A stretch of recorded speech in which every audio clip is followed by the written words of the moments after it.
Hey everybody, how you doing? Well, that's good. Welcome to PHLY Flyers Pregame, presented by Bet365. My name's Bill Matz. I'm your director of fun and games for the evening. Joining me live in the Xfinity mobile studio, it is Mr. Flyperbole himself. It's Steve Jaco. What's up today, Steve? Well, I'm not dying this time, so that's nice. I was supposed to be on a couple weeks ago, and I had just the sinus infection from hell. So I'm feeling good today. So I'm ready to watch some Flyers and Blues. Let's go. Well, I am glad to hear it because last week these teams met and it was insane. But it feels like it's been forever since this team played. That's just the first thing I wanted to talk about. So in the first 15 days of November, Steve, they played 8 games, which is more than a game every other day. And then they had 4 straight days off. It just feels like a wacky schedule to start this season. I know, like last year we had the 4 nations. This year it's Olympics. I just feel like there's not going to be a flow to the schedule like there used to be. Like It used to be like Tuesday, Thursday, Saturday, unless something weird's going on. And now it just feels like there's something weird going on every week. Every week there's something weird.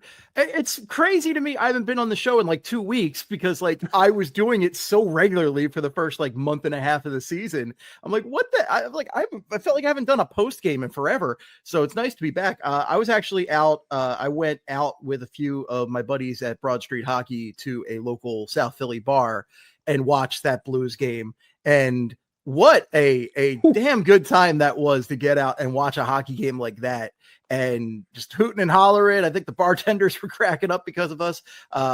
It was a really, really good time, but I hate the flow of this schedule. I like when it's a nice, like Tuesday, Thursday, one weekend game, you can plan around that. Yeah. You would have loved it, Steve, because had you worked that Blues game, Charlie doesn't believe in jinxes, so I feel okay to do it. In my instant reactions, I'd put overtime in like after the second period. I was like, I know what's about to happen here. And then they come out and they get scored. I was like, oh, okay, maybe not. And then they erase it. So maybe we will get that level of game again, but probably not because of the goalie matchup. But first, let's talk about tonight's lineup, Steve. It appears as if, according to at least Jordan Hall, who was at practice, it was Zamula and Nikita Grabenkin were the extras. They stayed out after practice today, so that would lead you to believe they are the scratches. I am great with Nick Delorier playing sometimes. I don't know why it has to be this often, and it feels like Tocchet does it and then immediately regrets it because he doesn't play him at all. And the team just goes with 3 lines or 11 forwards or whatever it is they do. I don't get not using Nikita Grabenkin more often. I don't get it either. And you look at it, Delorier is averaging 749 time on ice a game, which is not a lot of time at all. In fact, he probably usually spends more time in the penalty box than he spends on the ice in a given game. And like, it's not the early 2000s. You're not like intimidating the other team by having him out there. And I really don't get it. He's like, again, I hear he's a great guy and I know he's a great locker room guy. I know they love him. He was out, I think, at the Sixers game with Tippett the other night, like he's that glue guy and he seems like a lot of fun. I have to replicate the dance later tonight that he did in the club or whatever it was. But I was going to do that Saturday, but I was dying, but not Saturday, but 2 weeks ago. Geez. But I just don't get it, man. And I like Grabenkin. I think, he's not a great player, but I think he's a fun bottom sixer. And I think he's a guy with versatility that you could even play on the third line occasionally. Whereas like if you played Nick Delorier on the third line, you're basically asking to lose the game. Yeah, and that's it just seems to me like, okay, maybe it'll be fine playing him 7 minutes, or what if a forward gets hurt and now we're down to 10 because you don't play Nick Delorier more than 7 minutes? I wonder if it's this simple, Steve, and it's very stupid if it is. But when Nikita Grabenkin is in the lineup, the Philadelphia Flyers, they don't win a ton. They are they're I think 5-7 when Grabenkin plays. When Delorier plays, 6-2 this year. Oh, He did play against St. Louis. He did not play against Dallas. Grabenkin was in there for the 5-1 loss to Dallas. Maybe it's just a rotation at this point. And listen, this is game 19. I guess for the first 20, 25 games, a rotation is fine. But at a certain point, one, Grabenkin just has more upside. Like, he might score a goal, which the fourth line hasn't done yet this year.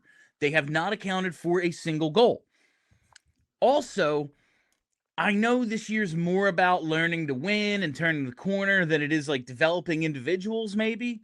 But one of these guys is going to be here next year, and it's not Nick Delorier. I would hope. At this point, though, I wouldn't There's be no totally way they surprised. re-sign him.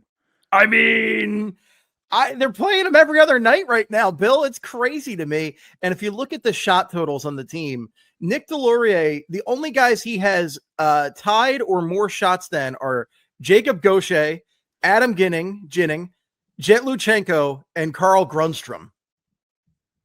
Just real elite company right there. I will say it's kind of impressive to me. He's played 8 games. Not only hasn't he recorded a single point, nobody on his line has recorded a single point. It is kind of impressive to me. He's only -2. Yeah. Because he's so slow out there. And I don't want to be talking this much about Nick Delorier. I want to talk about Trevor Zegras. As much about the fourth line. Yeah, but it is a matter of competition for the game, and he's just not a competitive hockey player in the modern NHL landscape.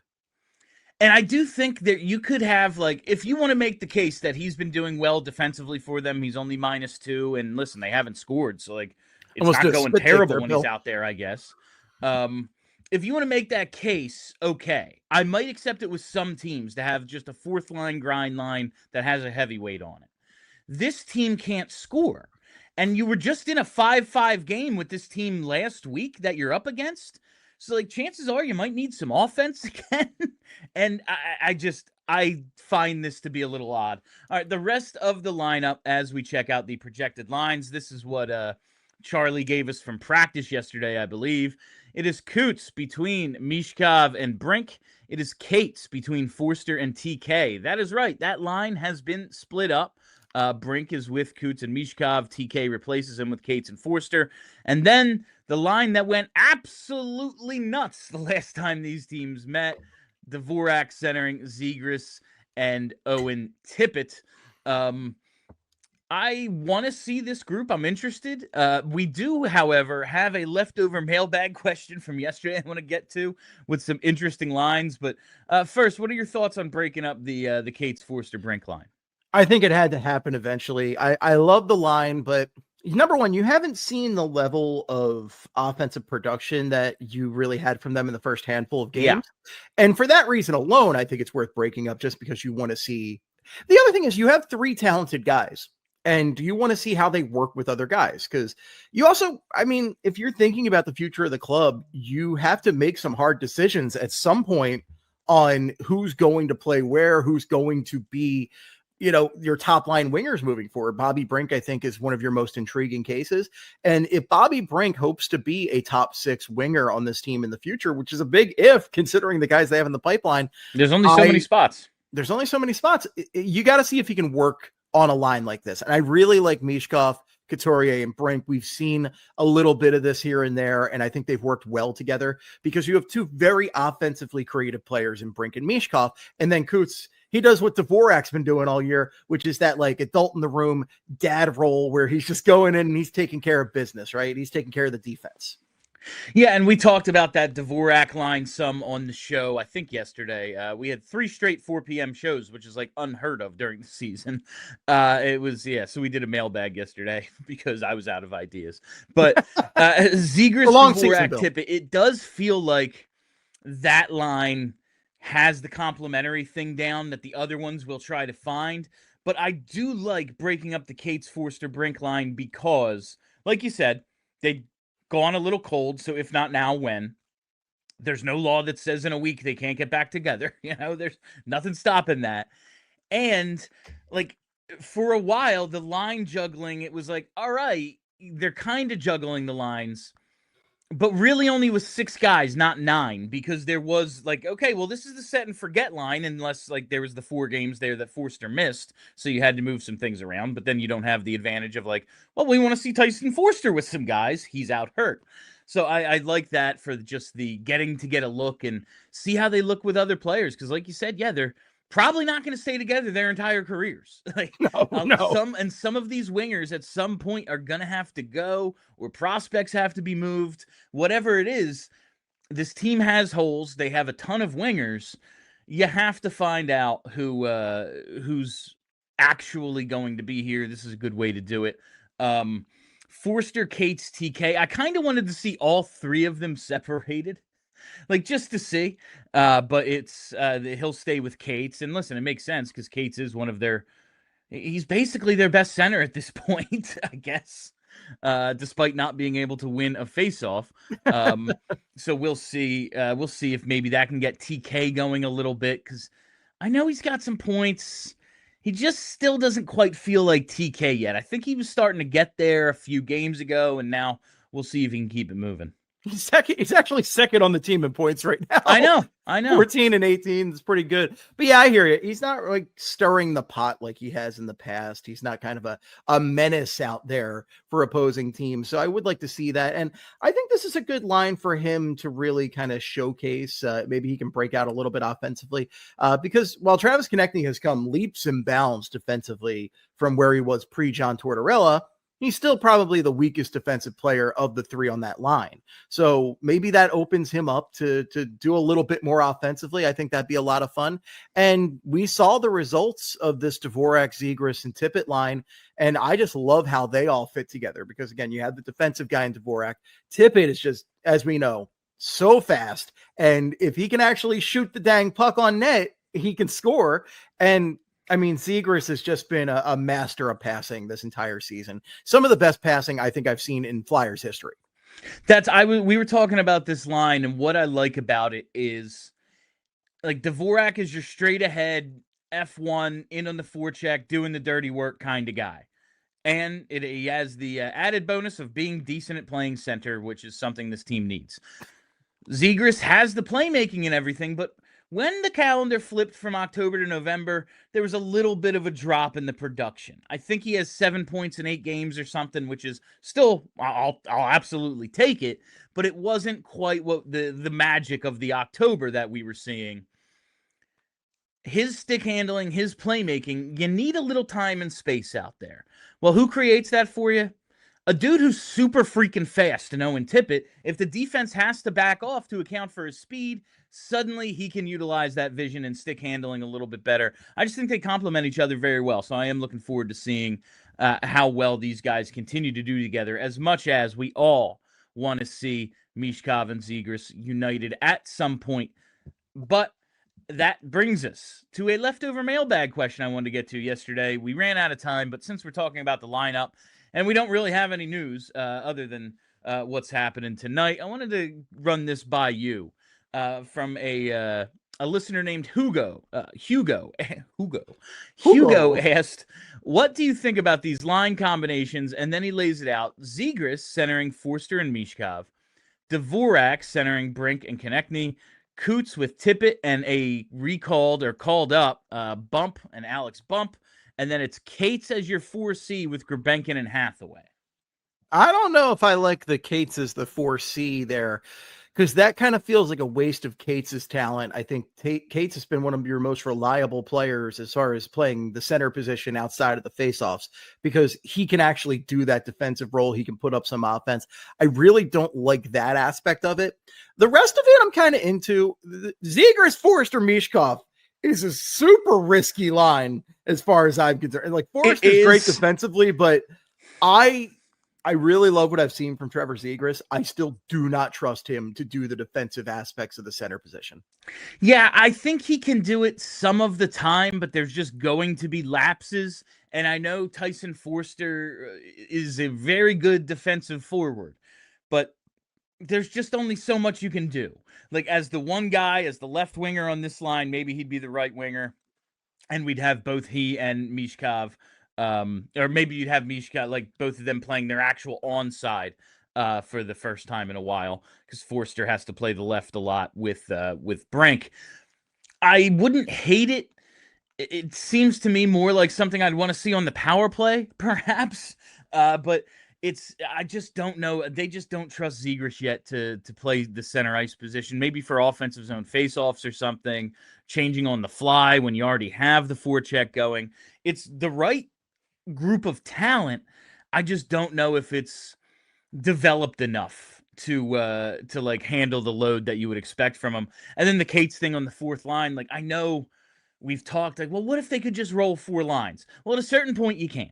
Like, at a certain point you're going to play your best players more, and that's not going to be a line that features Garnet Hathaway. And I like Garnet Hathaway quite a bit.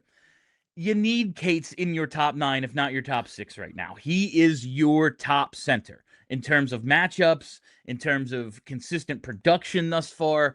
I just don't think you can do that to him. And, like, he hasn't earned a demotion. You know, he's been good. He's been one of their best players this year. I really wouldn't want to see him demoted that far.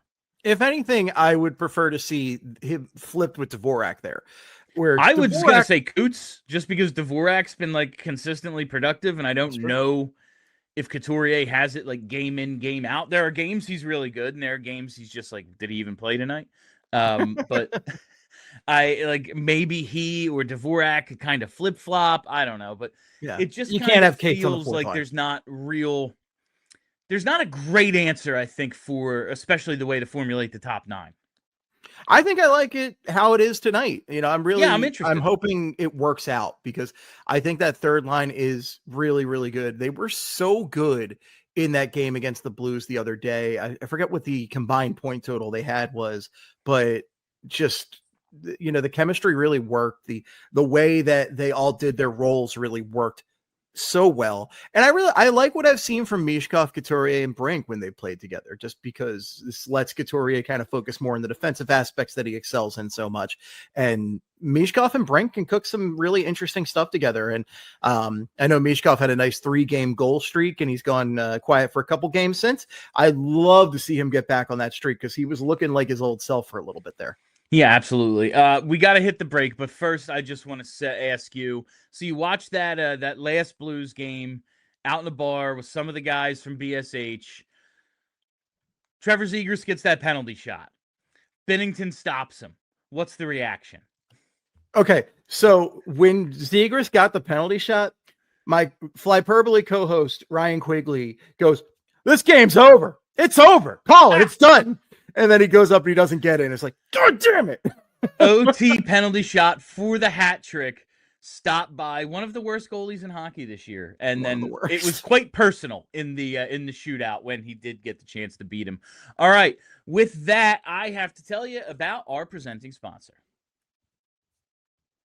Whatever the moment, it's never ordinary at Bet365. I tell you all the time about all the different offers at Bet365. It is my sports book of choice because they're one of the pioneers of live in-game betting, because they stream almost 800,000 events each year, and because of the early payout offer. With the Bet365 NHL early payout offer, you're a winner if your team gains a 3-goal lead. It's that simple. You get an instant payout on straight bets, and your parlay selections will be marked as winners, and you can just move on to that next leg What's better than that? You don't have to sweat out the rest of the game. And we have breaking news from Bet365. New customers now get $150 in bonus bets when you bet just $5, win or lose. All you gotta do is sign up, use the code PHLY365, deposit $10 and place a bet for $5 to get $150 in bonus bets if your bet wins or loses. Bonus bets can be used on the spread, totals, player props, futures, and more. Whatever the moment, it's never ordinary at Bet365. Must be 21 plus and physically located in PA. If you or someone you know has a gambling problem and wants help, call 1-800-GAMBLER. And while we are here, I got to tell you about our pals at Elkin Chevy. That's right, because Flyers fans, you know who's dishing out those championship level Black Friday deals every single day. It's Elkin Chevrolet, located on Route 73 South in Marlton, New Jersey. It's run by three brothers, Jason, Adam, and Josh. These guys are in the store every single day, making sure they have a huge lineup of Chevys at the best price while providing that honking good service.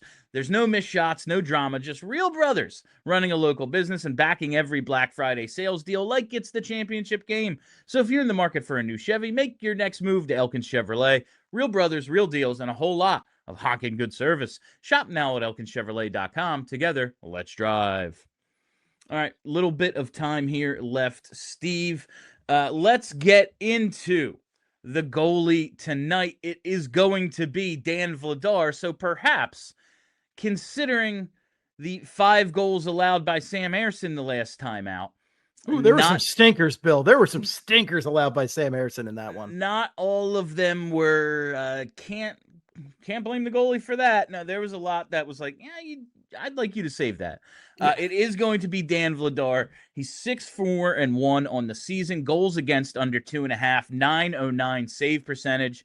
Ersson did get that start. He gave up the 5, but to his credit, it is unbelievable, Steve. We're talking about this. Charlie actually just wrote a really good piece about Sam Ersson because he asked Travis Konechny a question last week.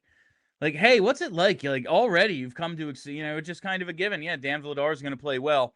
And unprompted, talking about Ersson, TK just goes, well, we have 2 goalies like that. And so Charlie kind of dug into it and why the team believes in him so much. And I think it comes down to a couple of things. Like, one, I do think they respect him kind of putting his statistics aside to take on the workload he has for the previous season and a half, because they didn't have a backup. He wasn't even supposed to be the starter. It was a whole other situation. And of course, we know how that played out. And so he's in this situation, and he's not supposed to be playing this much. He just was. Plus, he's awesome in the shootout, which means he makes clutch saves. And this kind of like made me think about practicing against him. And Charlie kind of brought it up in his piece. In the most skill on skill, it's just you and the goalie. In the most skill on skill matchup you do at practice, he's stopping them, and he's stopping everybody. He's got an 800 save percentage in the shootout. His career save percentage is only 89 points higher than that. It's pretty wild when you think about it. And so I think they have the confidence in him because they see him, and he stops them in practice, especially in 1-on-0s. I think it really comes down to that and the respect they have. But it's no question Dan Vladar has been worlds better. We're talking about practice, Bill, not a game, practice. I don't care about practice, if I'm being totally honest. I'm rooting for Sam Ersson. I like Sam Ersson. I want him to be a part of this franchise moving forward. But between the injuries and just the inconsistency, because in that Blues game, yeah, there are a couple goals you definitely can say are not on him. There are a couple goals he absolutely should have stopped. Yeah. There were some stinkers for sure. And yeah, the shootout stuff's great and all, but you can't be relying on somebody to be your shootout winning goaltender. I mean, it's already crazy how many games have gone to overtime for this team. I just go in 8 of 18, Steve. At this point, I just go in assuming the game's going to be in overtime, and I'm pleasantly surprised if it doesn't. And Sam Ersson, they can use the excuse that he's not even supposed to be here today all day, but he is. He is. He's supposed to be here, and I want him to step up and be that starter. And the fact that Dan Vladar, this guy who walked in with terrible stats from Calgary, has come in and been rock solid and just felt like a breath of fresh air, it kind of speaks to just the inconsistency that Sam Ersson's had for the couple of years, and just how, solid Dan Vladar has been. That said, I am very glad that we have the goaltending situation we have going into this game as opposed to the St. Louis Blues, because I'm looking this over. So Binnington, 14 games, he's 4-5-4 with a 3.30 GAA and an 8.72 save percentage. Stinky. And then Joel Hofer, who is starting tonight, 2-4-1, 4.04 GAA, 8.67 save percentage. Woo! This is literally like Fedotov Kolosov last year. You look at Binnington's numbers and go, "Oh my God, 330 and an 872. That's horrible." Glad I'm not. I'm glad I'm not selecting Team Canada. You look at Joel Hofer, and somehow he's been worse. And I'm just looking at his stat line right now. He has one shutout on the season, meaning that 867 is being propped up by a shutout that he had at some point, which is absolutely freaking insane. He's giving up 4 goals a game. Otherwise, he's made 8 starts, 9 total appearances. It has gone poorly. He's been pulled twice this year. Hopefully the Flyers can find some offense against Joel Hofer. That has been confirmed that he's in there tonight. And not that either is any good, but Daily Face-Off earlier, and it said confirmed. Right. So I'm going based off that. But yeah, his one shutout was against the Buffalo Sabres. That doesn't count. That doesn't count. And they've had they've been one of the hottest and coldest teams, mostly cold, throughout the season so far. So definitely, I don't count that at all.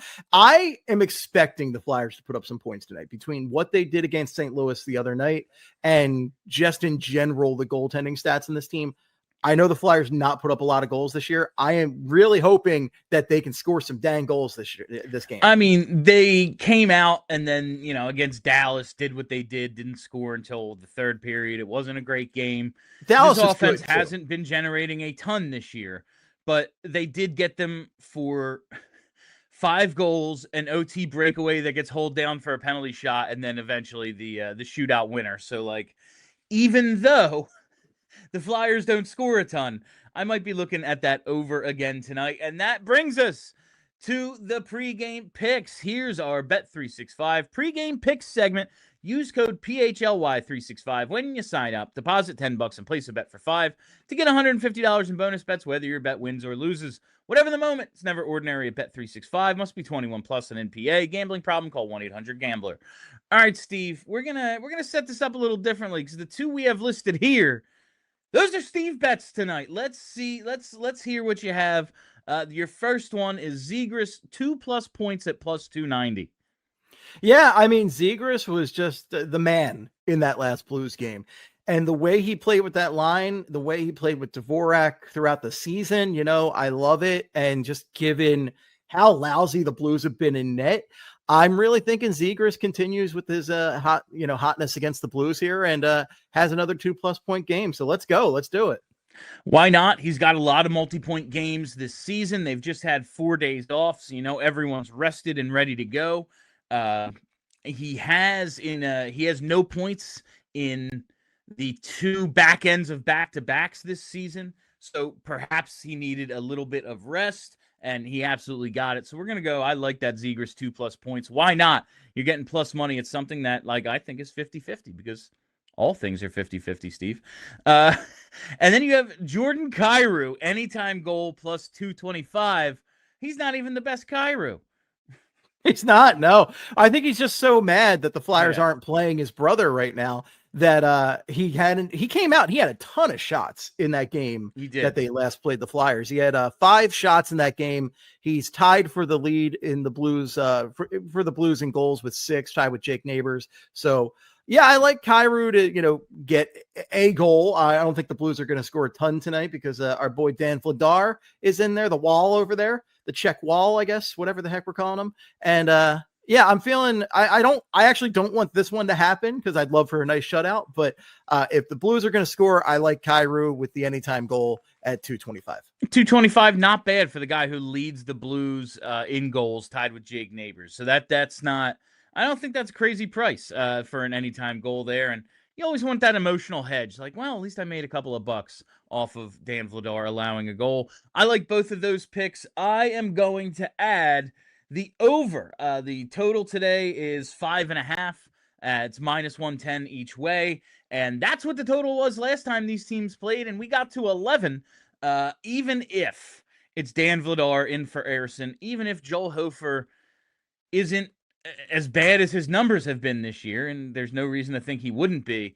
Like, a 4-2 game is well within the realm of possibilities here, I think.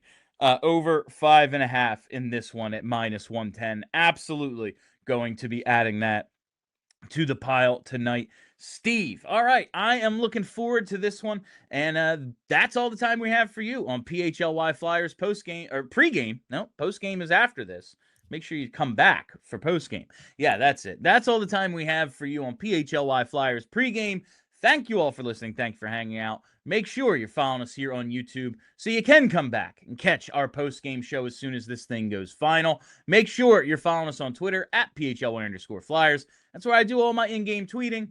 And make sure you follow the podcast just for fun. Search PHLY Flyers. All right, that is it for us. I am Bill Matz. That is Steve Jaco. Thank you to Brenna.